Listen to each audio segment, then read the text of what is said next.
Dr. Alban Dickson of University of Stirling, you're endorsing a report on a subject that comes up time and time again here in Harlow of young footballers and how they are treated when they leave their academies. Tell me a little bit more about this. Well, it's one of these realities that comes with professional sport, especially football, which we very easily overlook, don't we? I mean, you could ask any number of people who are either spectators or have played or have coached in the game, and they'll all come back to the same point that lots of people go in and not that many people actually make the cut in terms of becoming that elite level performer.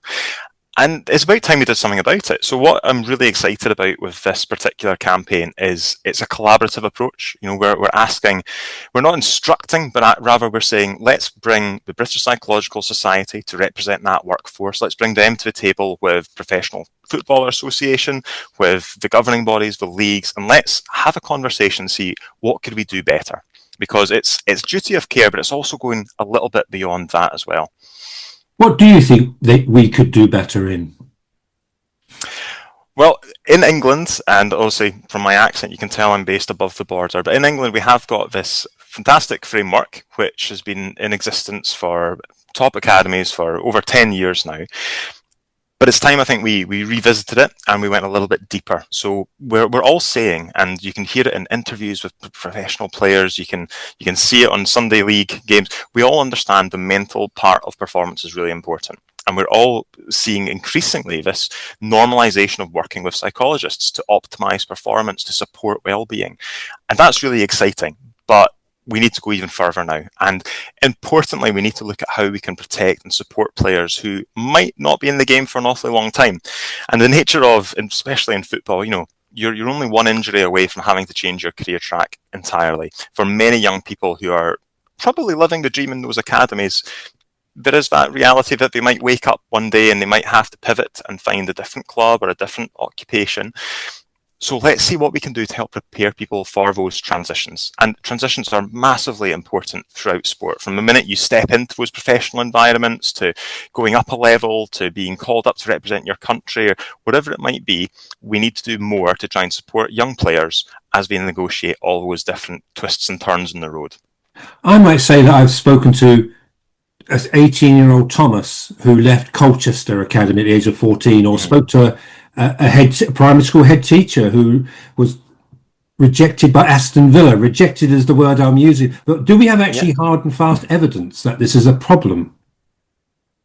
We do, and you know it's interesting that the language that we use as well. I mean, you mentioned rejected. We hear being cut commonly applied, and we have those very sterile phrases that are used to discuss a young person's dreams and livelihood. So listen, there's a good starting point. You know, how do we address the realities, and how do we deal with the language that surrounds those really challenging periods in a young person's life? But yes, we do recognise it's a problem. When you look at the research, we can see that we're talking 90% is probably one of the lower numbers that you'll associate with the number of players that are coming out of those academy systems. And we're also seeing research, and you'll again read it in interviews and lived experiences as well, that it comes with a lot of different challenges and a lot of problems. You know, so for so many young people, and perhaps we're changing the direction a little bit these days, but when you're in that academy environment, you're expected to make sacrifices. You're expected to focus solely on your football. Often now with a bit of attention to education as well, but it becomes your identity. It becomes who you are, how you define yourself. And that can be good, but that can also bring with it a lot of risks, especially when perhaps things take a bit of an unexpected twist, or perhaps when you find yourself coming out of that academy a bit earlier than you might have expected. So yeah, we're creating this ecosystem which really needs a little bit more nurturing. We need to try and do a little bit better at supporting young players as we approach those different changes. Has anybody spoken to the big, I mentioned the big clubs, you know, or clubs, should I say? Has anybody spoken to clubs and saying, you know, are they going to be on board anything that goes forward? Listen, I think there's some evidence of excellent best practice, and there's a lot of really key partners. I mentioned Professional Footballers Association, again up here in Scotland. I know they do some fantastic work with supporting players preparing for those transitions, but also helping them find their feet after they come out of that in terms of introducing different trades, different occupations to them. We've got other organisations such as Switch Replay. There's a lot of fantastic case studies. What I feel is needed, and what I believe this campaign calls for, is just getting people around the table and trying to come up with be it a policy, be it a guide for best practice, trying to create a more uniform approach so that it doesn't matter which club you're at, and ideally it doesn't matter which level of club you're at, you know you're going to be supported and you're going to have a successful transition out of the academy should that happen.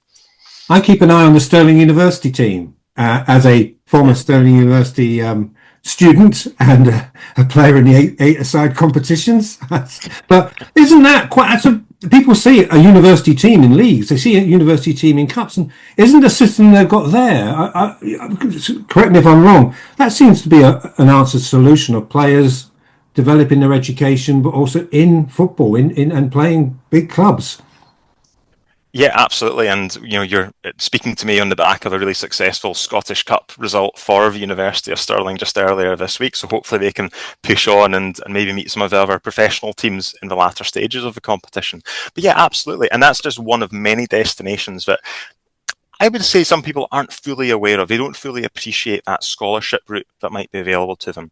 At the club where I was based most recently, I know there's some excellent work actually on the girls' academy side, where some of my colleagues were really trying to spotlight those different options that exist beyond football, coming to a university, taking a scholarship, which could even take you abroad and open up so many other opportunities. Moving into coaching being another really logical transition that some players might come across.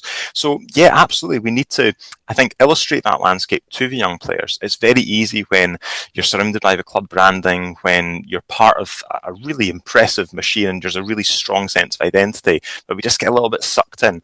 But we also need to stick our head above the parapet from time to time, see what else is out there, make players aware and enable them to make informed choices, a bit like the example you said earlier on. We want young people to be reflective and to understand that should this time in football come to an end, there's many other several positive destinations that are available to them.